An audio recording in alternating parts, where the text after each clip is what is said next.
वीरेंद्र सिंह रघुवंशी जी, गणेश सिंह गौतम जी, आदरणीय गोपाल सिंह चौहान साहब, आदरणीय विजय सिंह जी हमारे जिले के अध्यक्ष, आदरणीय हमारे विधायक जी कैलाश कुशवाहा जी, आदरणीय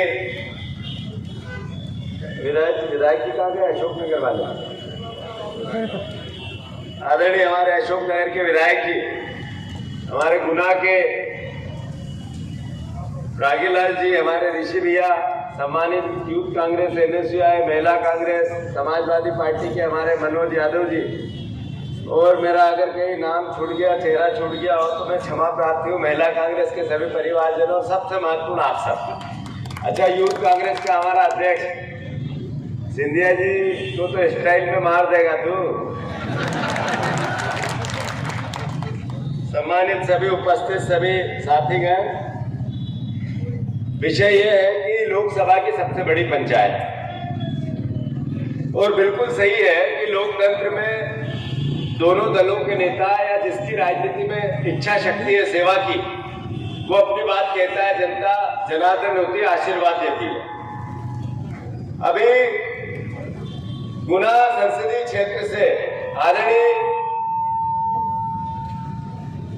हमारे दोस्त भाई परिवार का बहादुर साथी, और जैसा मैंने कहा कि उनके पिताजी का जितना दमन था का अपनी बात और जवान की कीमत का किसी भी परिस्थिति में लड़ने का, और मैं ये बात कहते हुए मुझे अतिशयोक्ति नहीं हो रही है कि भारतीय जनता पार्टी को तीनों जिलों में खड़े करने का अगर जज्बा किसी में था तो इनके पिताजी आदरणीय देशराज जी यादव में था। तो मैं सिर्फ इतना कहना चाहता हूं आप सबको कि अंतर मन में एक बात, आप सब जो कांग्रेसी है, ये वीडियो के माध्यम से मेरी बात जहां जहां जारी है, जो गांव में सरपंच का चुनाव लड़ना चाहता है, कांग्रेस पार्टी के विचार को जीना चाहता है, जो जनपद, जिला पंचायत, पार्षद, नगर पंचायत, इन चुनाव में अपनी भागीदारी समझता है, जो पदों पे ब्लॉक अध्यक्ष से लेके सारे पदों पे रहना चाहता है, जिसके अंदर कांग्रेसियत है, वो अपना काम ईमानदारी से करना, अपने आप को प्रत्याशी समझना, ये दिमाग में से हटा देना कि सामने वाला मजबूत है।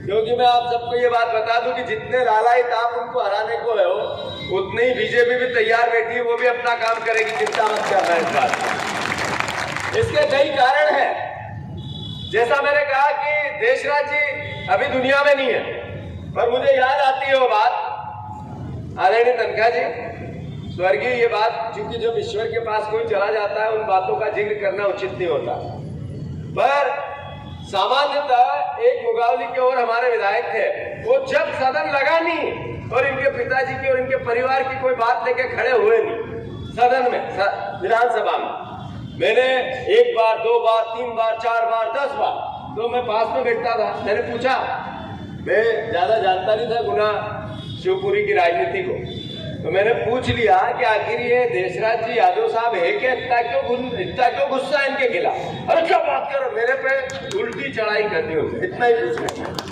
मतलब इनके पिताजी ने कितना संघर्ष किया होगा, कितनी यातना सही होगी, कितना उस विपरीत परिस्थिति में लड़े होंगे। मैं तो उनको आज ईश्वर के पास है तब प्रणाम करता हूँ, साधुवाद, धन्यवाद, उनके बेटे हो राव साहब, आप उनके बेटे हो। मैं अनुरोध करता हूँ, कितना वांछित सवाल है। आदरणीय सिंधिया जी हमेशा कहते हैं मैं जनसेवक हूँ, जनता की सेवा मेरा धर्म है, मुझे महाराज मत कहो, कभी कभी कह देते हैं, ये भी बात कहते हैं कि मैं विकास राजनीति का प्रमुख लक्षण होता है, केवल विकास मेरी राजनीति है, ऐसे शब्द आते हैं उनके मुंह से। क्या कारण है कि सबसे गरीब पूरे मध्य प्रदेश में और पूरे देश में सबसे ज्यादा कुपोषित बच्चे यहीं के हैं, हमारे इस गुना संसदीय क्षेत्र के? क्या कारण है? आपने विकास किया था, कितनी बार सांसद बने आप यहाँ से, कितनी बार मंत्री बने आप यहाँ से, कितने साल से आपके पूरे परिवार को इन लोगों ने सहायता की, फिर भी सबसे ज्यादा कुपोषित बच्चे यहाँ क्यों है? ये सवाल बनता है कि नहीं बनता है? अरे ये सवाल बनता है कि नहीं कि गरीब सबसे ज्यादा अगर कहीं रहते हैं तो गुना शिवपुरी में रहते हैं। अगर जिसके पास आर्थिक धन नहीं है और आप महल में है अगर ऐसी स्थिति बनी इतने सालों की सेवा के बाद, इतने सहयोग के बाद, तो इसके लिए दोषी कौन है? अगर आपका सेवा का जज्बात था तो फिर यहाँ के बच्चों को अच्छे स्कूल, अच्छे कॉलेज, अच्छे हॉस्पिटल क्यों नहीं मिले? आदरणीय सिंधिया जी, इन प्रश्नों के उत्तर कौन देगा? और फिर आपके पास सेवा का फिर भी जज्बा है तो पिछली बार जब जनता ने आपको कहा कि आपको हम नहीं जिताते हैं, आपको हराते हैं, तो फिर केपी यादव से आपने बदला क्यों लिया? आपकी जनता ही थी, आपका परिवार ही था, आप किसी परिवार में थे, क्यों टिकट कटवाया उनका? ये सवाल वाजिब है या नहीं है? ये सवाल वाजिब है कि नहीं? जो मेरे भाई ने कहा कि अगर आपको सेवा का इतना ही शौक है तो अभी आज मंत्री है, राज्यसभा के 5 साल पड़े हैं आपके पास, 4 साल, तो राज्यसभा का भी सांसद विवेक तनखा जी आपको और लोकसभा के सांसद को जो सांसद निधि मिलती है अलग अलग मिलती है। आप मंत्री बन पाओगे कि नहीं? जब कांग्रेस की सरकार, आप राज्यसभा से हो, तो जब वहाँ इंडिया गठबंधन की सरकार बनेगी तो मंत्री तो बड़े ही बनोगे ना आप। तो राज्यसभा के सांसद और लोकसभा के सांसद की ताकत एक ही है। तो फिर से आपने चुनाव लड़के आप लोगों ने हराया, उसका क्या बदला लेना चाहते हैं? अपमान करना चाहते हैं आपके वोट का? क्या कारण? ये सवाल बनता है कि नहीं बनता? अरे आप ये बताओ कि इस देश में जब इस तरह की भावना बनी, नरेंद्र मोदी जी ने 2014 में कहा बहुत हुई महंगाई की मार, अब की बार मोदी सरकार, बहुत हुआ बेरोजगार, अब की बार मोदी सरकार, करप्शन, कालाधन, स्विस बैंक 15-15 लाख, सब वादे याद होंगे आपको उनके। अरे नरेंद्र मोदी जी की 2014 की बातें याद है या नहीं है? बोल के बताओ। उन्होंने एक बात और कही थी, अच्छे दिन, अच्छे दिन, और लोग ताली बजाते थे, याद है आपको? अच्छे दिन, 17 सरकारें गिरी 10 साल, 17 अच्छे दिन, 500 विधायक खरीदे बेचे गए, अच्छे दिन, 200 सांसद खरीदे बेचे गए, अच्छे दिन, मध्य प्रदेश के भी लोग कई खरीदे गए और बेचे गए जनप्रतिनिधि, अच्छे दिन, 265 लोक आयुक्त के मुकदमे हैं सरकार में, जिसमें से 60 के वापस मुकदमे ले लिए। करप्शन इसलिए नहीं उन पे मुकदमे चलेंगे जो बीजेपी के नेता थे, कार्यकर्ता थे, परिवार के थे।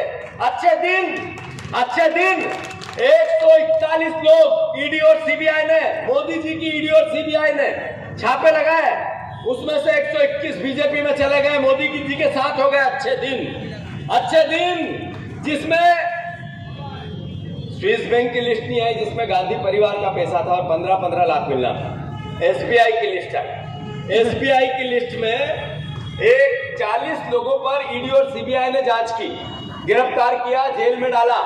उसमें से 40 के 40 ने 500 से 50 करोड़ से 500 करोड़ बीजेपी के खाते में डाल दिए। अच्छे दिन, अच्छे दिन, 2000 कंपनियों को ठेके दिए, 2000 से ही एसबीआई की लिस्ट में बीजेपी के खातों में पैसे डल गए। अच्छे दिन, अच्छे दिन, एक कंपनी थी जिसकी कुल आमदनी 180 करोड़ थी, उसने 1100 करोड़ रुपए बीजेपी में चंदा दे दिया। ये मोदी जी के अच्छे दिन, अच्छे दिन कि 500 करोड़ रुपया, लगभग 500 करोड़।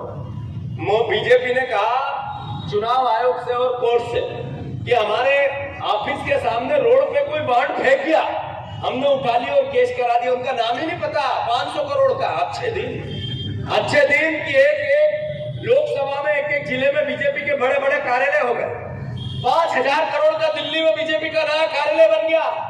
ये अच्छे दिन, अच्छे दिन कि 82% बच्चे बेरोजगार हैं।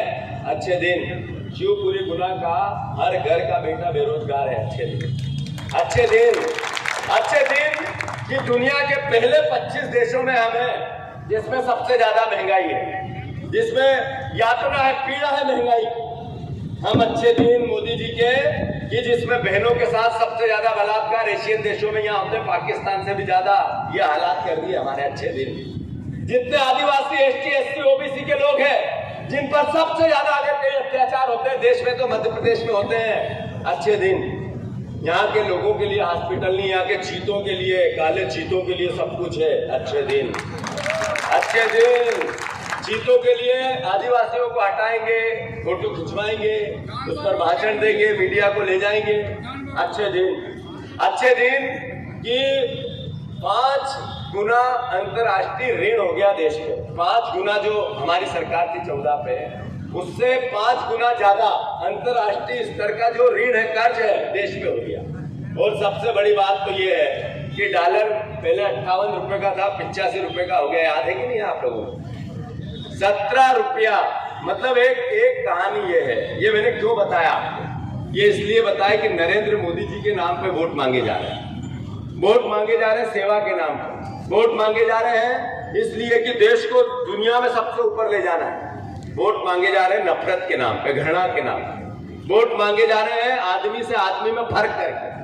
आप लोगों को चेतना है, समझना है। मैं इतना ही अंत में कहना चाहता हूं कि एक तरफ है, जैसा आपने कहा, इनका नंबर किसके किसके पास है? राव यादवेंद्र सिंह जी का हाथ ऊंचा करो।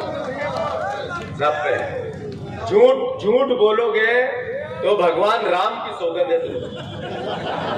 सिंधिया जी का किसके किसके पास नंबर है? हाथ ऊंचे करो। चलो छोड़ दो। उनके बच्चे का किसके पास है? हाथ ऊंचा करो। छोड़ दो। उनके किसी परिवार के साथी का किसी का हो तो हाथ ऊंचा करो। अच्छा चलो उनको भी छोड़ दो।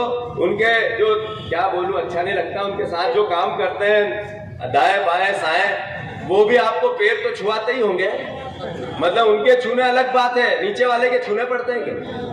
ये जितने लोग उनके लिए यहाँ काम कर रहे हैं ना, मैंने पिछली बार ग्वालियर में ये बात कही थी कि सिंधिया जी जब बीजेपी में गए, कांग्रेस की सरकार गिराई, बीजेपी के नेता, मैं उनके लिए छोटे और ऊंचे शब्दों का उपयोग नहीं करूंगा, तो उन्होंने अतिथि शिक्षक और किसान के ऋण माफी की बात कही थी। वो दोनों मुद्दे आज खड़े हैं, कुछ नहीं हुआ उसमें, एक दिन नहीं बोले। उनके साथ चले गए थे कम से कम 30-35 जिला अध्यक्ष, विधायक, पूर्व विधायक, ऐसे 65 लोग पिछले 5 साल में बीजेपी में गए। उसमें से 7 राजनीतिक रूप से जिंदा है, पदों पे है। बाकी कहां है कौन, किनसे कहां होंगे। यहाँ सेक्टर इंचार्ज बना दिया होगा अभी बूथ का कि जाओ काम करो चुनाव, उन लोगों को बचे हो। सही है गलत? यही हुआ है। तो मैं आप सबसे अनुरोध करना चाहता हूं अंत में, एक जानदार आदमी है, शानदार है, ईमानदार है, वजनदार है, अपनी बात पे खड़ा रहने वाला है। और ये कई लोग कह रहे थे कौन लड़ेगा कौन लड़ेगा कौन लड़ेगा। मैं खुशी है मुझे इस बात की। मैंने राव से जब बात की, यादव जी बैठो जरा, ये बात बतानी चाहिए, जनता के बीच में जानी चाहिए, मीडिया के बीच में जानी चाहिए। हमने सबसे पहले प्रथम जब चर्चा चालू की तो हमने रघुवंशी जी से बात की। इन्होंने कहा कि भैया पहले सबसे पूछ लो, जो सबसे अच्छा कैंडिडेट है उसको लड़ाओ, नहीं तो मैं लड़ने को तैयार हूं। फिर अरुण यादव जी, चूंकि यादव समाज की और इसकी बात आई तो उन्होंने बयान दिया था, पढ़ा होगा आपने। फिर केपी सिंह जी से मेरी बात हुई, सब नेताओं की बात हुई। उन्होंने सार्वजनिक रूप से स्थानीय स्तर पर आप कांग्रेस का प्रत्याशी दो और यादव समाज से दो, तो राव यादवेंद्र सिंह जी को जयवर्धन जी ने, मैंने, सारे विधायकों ने, केपी सिंह जी ने, हमारे रघुवंशी जी ने, और सब पूरी जितनी भी राजनीतिक रूप से हमारा काम करने वाली टीम थी, सब ने एकजुटता से कहा। फिर थोड़ा थोड़ा, चूंकि दौर ऐसा है, जैसा अभी कहा, हमें भी कहा कहीं कि ऐसा नहीं हो सिंधिया जी इधर उधर ये वो फलाना ढेमका, पैसे कौड़ी, इस तरह की बातें हैं, समझ जाओ। आधी बातें बोलो, आधी अपने आप समझो। तो जब मैंने यादवेंद्र सिंह जी से ये बात भी की तो उन्होंने कहा कि भैया मेरे पिताजी का केवल मेरे पास एक ही भावना है, उनकी जबान, मैं आपकी जबान खाली नहीं जाएगी, भरोसा नहीं टूटने दूंगा। जरा जोरदार ताली बजाओ मेरे भाई के लिए। और याद रखना इस बात को, जैसा मैंने कहा, एक कांग्रेस का कार्यकर्ता खुद प्रत्याशी बने, आधा काम आप करो, आधा बीजेपी के कार्यकर्ता नेता करेंगे। याद रखना इस बात का। और उसका बचा हुआ काम जनता करेगी। जनता भी पीछे नहीं है। तो मैं फिर से आप सबको हाथ जोड़कर, कौन कौन साथी है जो चांद छोड़ देगा, जरा हाथ ऊंचा करो। भारत माता की जय। धन्यवाद। अब मैं आमंत्रित करता हूं मध्य प्रदेश कांग्रेस कमेटी के पूर्व अध्यक्ष, पूर्व केंद्रीय मंत्री आदरणीय अरुण यादव जी को।